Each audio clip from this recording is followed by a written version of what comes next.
Alhamdulillah, pada subuh hari ini kita bisa melanjutkan kembali pembahasan kita berkenaan dengan surah-surah yang ada di dalam Al-Quranul Karim. Al-Hadi wal Arba'un min Suaril Quran, Surah Fussilat. Surah yang ke-41 daripada surah-surah yang ada di dalam Al-Quran, yaitu surah yang bernama Al-Fussilat. Dan bisa juga disebut surah ini dengan surah Hamim As-Sajdah. Ini surah Makkiyatun, diturunkan oleh Allah Subhanahu wa Ta'ala kepada baginda Rasulullah sallallahu alaihi wasallam sebelum hijrah dari Mekah ke Madinah. Wa ayatuha, dan ayat-ayatnya berjumlah arba'un wa khamsun, 54 ayat. Sebagaimana yang sudah disampaikan oleh Allah Subhanahu wa Ta'ala di dalam Al-Quranul Karim. Wa qala Allah Ta'ala fi Quranil Karim, Bismillahirrahmanirrahim, Hamim. Nah, sebahagian para ulama tafsir berpendapat Hamim itu artinya adalah Hummul Amru, yang telah ditetapkan segala macam perkara, telah diputuskan segala macam perkara, baik yang akan terjadi sekarang maupun yang akan terjadi sebelumnya ataupun yang akan terjadi di masa yang akan datang, maka semuanya tidak akan terlepas daripada ketetapan oleh Allah Subhanahu wa Ta'ala. Tanzilum minir rahmanir rahim. Kitab yang suci yakni Al-Quran diturunkan daripada Allah Subhanahu wa Ta'ala, Tuhan yang Maha Pengasih lagi Maha Penyayang. Di sini Allah Subhanahu wa Ta'ala menerangkan bahawa Al-Quran itu diturunkan daripada Rahmanir Rahimnya Allah. Allah mengambil dua asmanya di antara sekian banyaknya asma Allah. Maka Allah mengatakan di dalam Al-Quran, dan Al-Quran itu diturunkan daripada Ar-Rahmanir Rahimnya Allah. Padahal ada nama Allah yakni Al-Jabbar, Al-Qahar, Al-Muntaqim, tapi Allah mengatakan bahawa Tanzilum minar Rahmanir Rahim. Al-Quran itu diturunkan daripada Tuhan yang Maha Pengasih lagi Maha Penyayang. Oleh para ulama tafsir dijelaskan bahawa Al-Quran itu adalah rahmat bagi seluruh alam, karena diturunkan daripada Allah Subhanahu wa Ta'ala yang Maha Pengasih lagi Maha Penyayang. Jadi Al-Quran daripada awal sampai akhirnya semuanya itu berisi rahmat Allah kepada kita semua. Seluruh aturan-aturan atau hukum-hukum dan juga undang-undang yang ada di dalam Al-Quran itu semuanya rahmat bagi kita. Tidak ada hukum di dalam Al-Quran yang keras bagi kita, yang tidak berperi kemanusiaan, tidak ada. Semua hukum di dalam Al-Quran mengundang rahmat dan kasih sayang daripada Allah Subhanahu wa Ta'ala, terkhusus kepada manusia dan juga alam semesta. Adapun beberapa contoh rahmat Allah Subhanahu wa Ta'ala di dalam Al-Quran, antara lainnya adalah wa qala Allah Ta'ala fi Quranil Karim, wa in kuntum marda aw ala shafarin jaa ahadun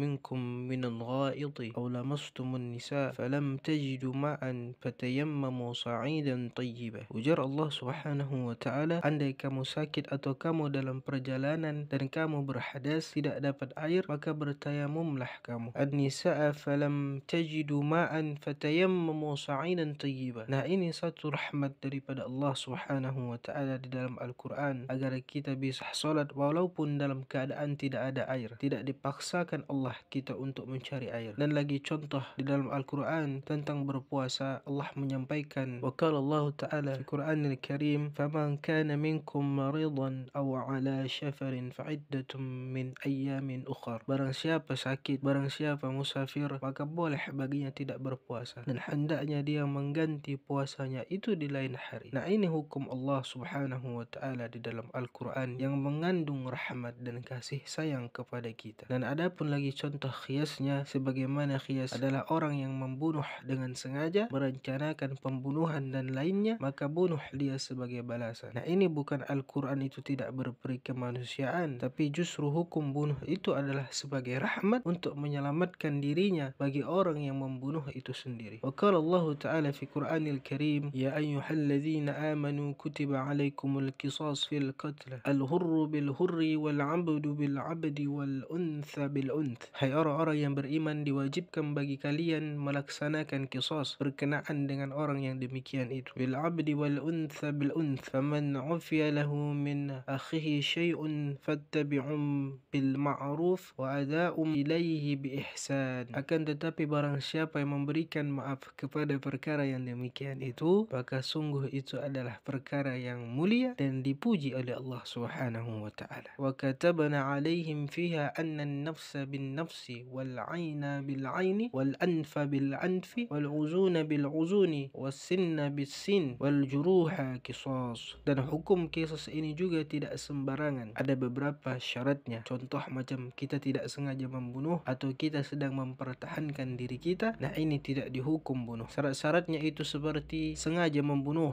dengan alat atau senjata tajam yang mematikan, mengatakan kalau seandainya kita menempeleng orang kemudian mati orangnya, maka kita tidak dikenai hukum qisas. Kemudian ada lagi keluarga yang terbunuh, misal anaknya, mereka tidak mahu memaafkan pelaku, maka dia terkena qisas. Kemudian lagi keluarga yang terbunuh, dia mahu dibayar qiyat ataupun dibayar ganti rugi, maka pembunuh pun terkena qisas, dan membunuh pun harus dengan pedang yang tajam supaya yang dihukum itu tidak merasakan sakit. Jadi hukum qisas itu sebenarnya adalah rahmat oleh Allah Subhanahu wa taala, bukan dikatakan tidak berperi kemanusiaan. Tanzilum minar rahmanir rahim, bahwa Al-Quran itu diturunkan daripada Allah yang Maha Pengasih lagi Maha Penyayang. Kitabun fussilat ayatuhu Qur'anan Arabiyan liqaumin ya'lamun. Kitab Al-Quran itu dijelaskan ayat-ayatnya, dirincikan ayat-ayatnya sebagai Quran dengan berbahasa Arab, liqaumin ya'lamun, bagi kaum yang berilmu. Jadi artinya adalah Al-Quran Karim itu ayat Allah yang jelas bagi orang-orang yang mahu berfikir, orang-orang yang berilmu. Bagi orang-orang yang cukup ilmunya, maka Al-Quran adalah sumber pengambilan hukum. Orang-orang yang cukup pengetahuannya, Al-Quran adalah sumber kembali dalam segala macam masalah. Bagi orang-orang seperti kita yang tidak cukup ilmu, yang kurang paham, kurang ilmu pengetahuan, orang awam macam kita ini, jelas kita tidak akan bisa langsung mengambil hukum daripada Al-Quran. Kitabun fussilat ayatuhu Qur'anan Arabiyyan liqaumin ya'lamun. Nah, siapa yang bisa mengambil hukum-hukum daripada Al-Quran? Tentunya orang-orang yang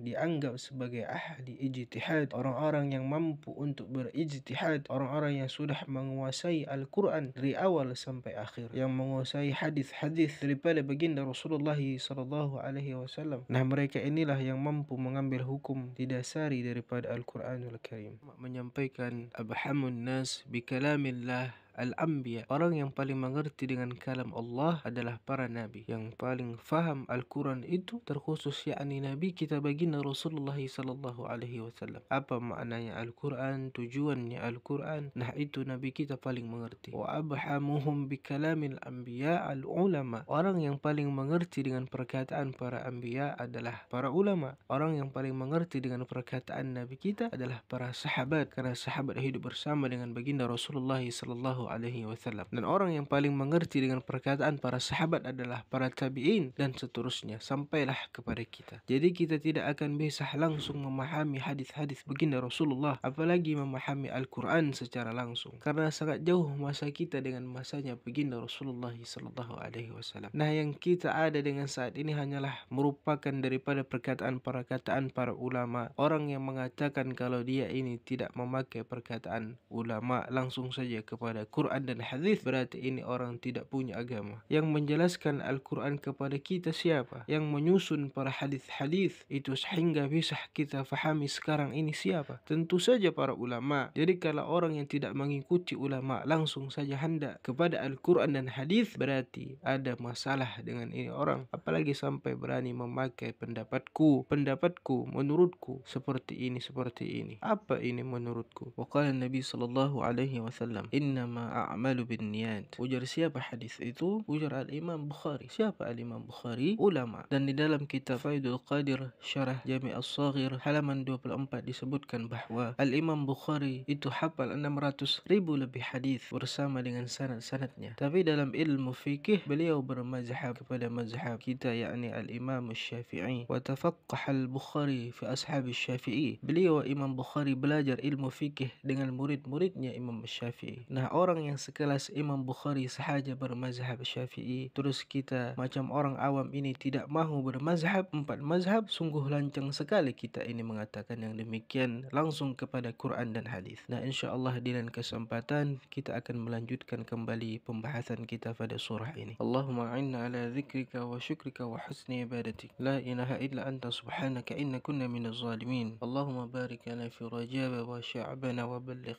umurana ya Allah fi syahr Ramadan. Allahumma ja'al akhir kalamina la ilaha illallah. Tahassana min al-izzati wal jabarut wa i'tasanna bi rabbil malakut wa tawakkalna 'ala al-hayy alladhi la yamut. Allahumma asrif anna hadha al-waba wa qina sharra ad-da' wa nazina min at-ta'n wat-tu'un wal-bala' ya latif ya khabir innaka 'ala kulli syai'in qadir. Wal 'afwu minkum wal hadith salatullah wa salatul mustaqim. Wassalamu alaikum warahmatullahi